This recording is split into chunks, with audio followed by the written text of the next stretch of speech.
Assalamualaikum warahmatullahi wabarakatuh. Selamat pagi anak-anak pintar. Bagaimana kabar kalian hari ini? Alhamdulillah, luar biasa, selalu ceria. Jumpa lagi dengan Pak Warta di video pembelajaran ini. Sebelum kita lanjut ke materi kali ini, jangan lupa siapkan dulu catatan kalian ya, supaya kalian bisa mencatat materi-materi penting dari video ini. Hari ini, Pak Warta akan membahas materi yang tentunya akan bermanfaat bagi kita semua. Ada yang bisa tebak materi apa yang akan kita bahas sekarang? Wah, hebat! Betul sekali. Kali ini kita akan membahas materi mengenai wawancara. Wawancara itu apa ya?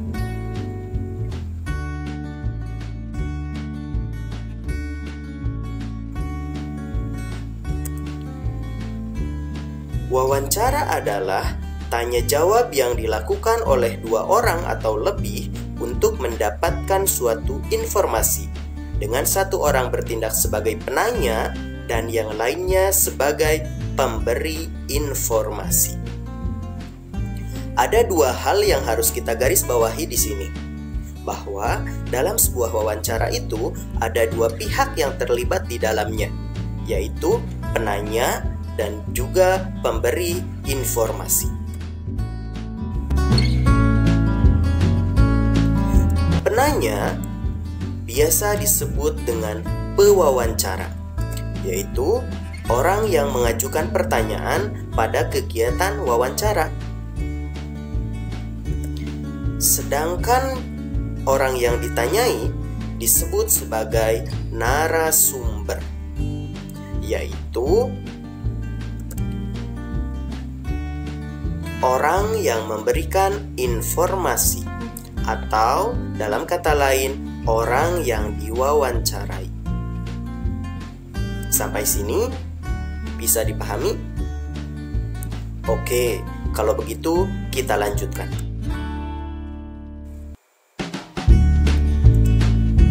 Apa saja sih yang harus disiapkan oleh seorang pewawancara?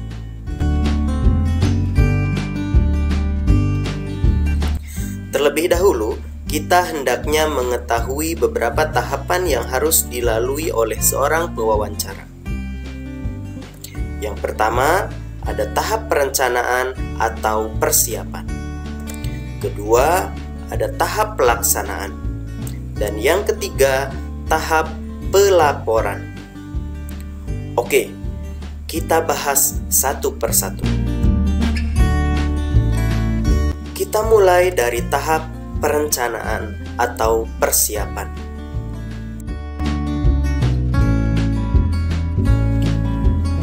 Apa saja sih yang harus kita lakukan di tahap perencanaan ini? Hal-hal yang harus dilakukan pada tahap perencanaan antara lain: yang pertama, menentukan tema. Untuk melakukan sebuah wawancara yang baik, kita harus mempunyai tema yang menarik. Banyak hal yang bisa kita jadikan sebagai tema. Contohnya, mengenai kehidupan sehari-hari. Bisa juga topik yang sedang hangat saat ini, yaitu mengenai pandemi COVID-19. Atau tema-tema lain yang menarik untuk dibahas dalam sebuah wawancara. Kedua, menentukan narasumber. Setelah kita mempunyai tema menarik yang akan dibahas dalam wawancara, tentunya kita harus menentukan siapa narasumber yang pas untuk diwawancarai mengenai topik tersebut. Misalkan, kita akan membahas mengenai pandemi COVID-19. Maka, narasumber yang tepat untuk kita wawancarai adalah dokter. Begitu pula, jika kita ingin mengetahui informasi mengenai pembelajaran di dalam kelas, maka kita harus mewawancarai seorang guru. Ketiga, meminta kesediaan narasumber. Hal ini harus dilakukan agar wawancara yang akan kita laksanakan bisa berjalan dengan baik. Keempat, membuat jadwal. Setelah narasumber yang akan kita wawancarai bersedia untuk diwawancara, maka selanjutnya kita harus menentukan waktu pelaksanaan wawancara tersebut. Jangan sampai kegiatan wawancara yang kita lakukan mengganggu aktivitas narasumber. Selanjutnya, setelah semuanya kita pastikan, selanjutnya kita harus menyusun daftar pertanyaan yang akan kita ajukan kepada narasumber. Hal ini dilakukan untuk menghindari kebingungan pada saat kita melakukan wawancara. Selain itu, dengan menyusun pertanyaan terlebih dahulu, kita pun bisa mempersiapkan sampai sejauh mana kita akan menggali informasi dari narasumber tersebut.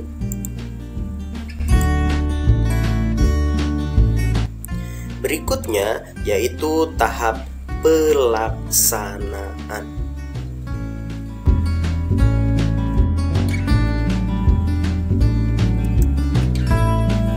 Pada tahap pelaksanaan ini, kita harus memperhatikan hal-hal sebagai berikut. Pertama, membawa perlengkapan yang dibutuhkan pada saat wawancara, seperti alat tulis dan juga alat perekam. Pada saat wawancara, jawaban dari narasumber akan disampaikan layaknya sebuah obrolan. Jika kita tidak bisa mencatat dengan cepat, maka kita akan kewalahan dalam mendapatkan informasi tersebut. Oleh karena itu, alat perekam akan sangat membantu kita dalam menerima informasi tersebut.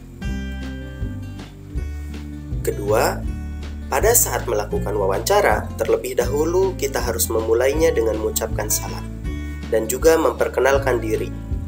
Hal ini dilakukan sebagai pembukaan dari wawancara yang akan dilaksanakan. Selain itu, hal tersebut dilakukan untuk menjalin keakraban dengan narasumber. 3. Mengajukan pertanyaan dengan menggunakan bahasa yang sopan. Dalam melakukan wawancara, tentunya kita harus menggunakan bahasa yang sopan dan mudah dimengerti, supaya narasumber merasa nyaman dan mau memberikan informasi yang ingin kita dapatkan. Usahakan hindari pertanyaan-pertanyaan yang bersifat sensitif dan bisa menyinggung perasaan si narasumber. Keempat, jika semua pertanyaan yang kita siapkan sudah selesai, diajukan, dan dijawab oleh narasumber, langkah selanjutnya adalah kita harus mengakhiri kegiatan wawancara tersebut dengan ucapan terima kasih.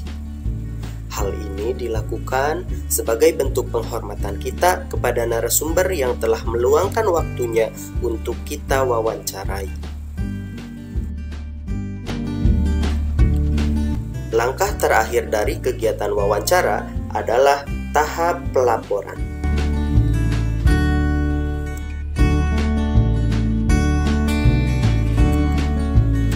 Pada saat menyusun laporan hasil wawancara, ada beberapa bagian yang harus dicantumkan dalam laporan tersebut. Pertama, latar belakang. Bagian ini membahas mengenai alasan kita melakukan wawancara. Kedua, maksud dan tujuan. Pada bagian ini, kita harus menuliskan maksud dan tujuan kita melakukan wawancara tersebut untuk apa. 3. Tema wawancara. Berisikan topik yang dibahas dalam wawancara. Keempat, waktu dan tempat. Tentu saja berisi mengenai kapan wawancara itu dilakukan dan di mana tempatnya. Kelima, isi laporan. Bagian ini adalah bagian inti dari laporan, berisi seluruh informasi yang didapat dari narasumber. Di sini, kita tuliskan seluruh informasi yang diberikan oleh narasumber sesuai dengan pertanyaan yang kita ajukan. Yang terakhir, kesimpulan. Bagian ini memuat simpulan dari informasi yang kita peroleh tersebut.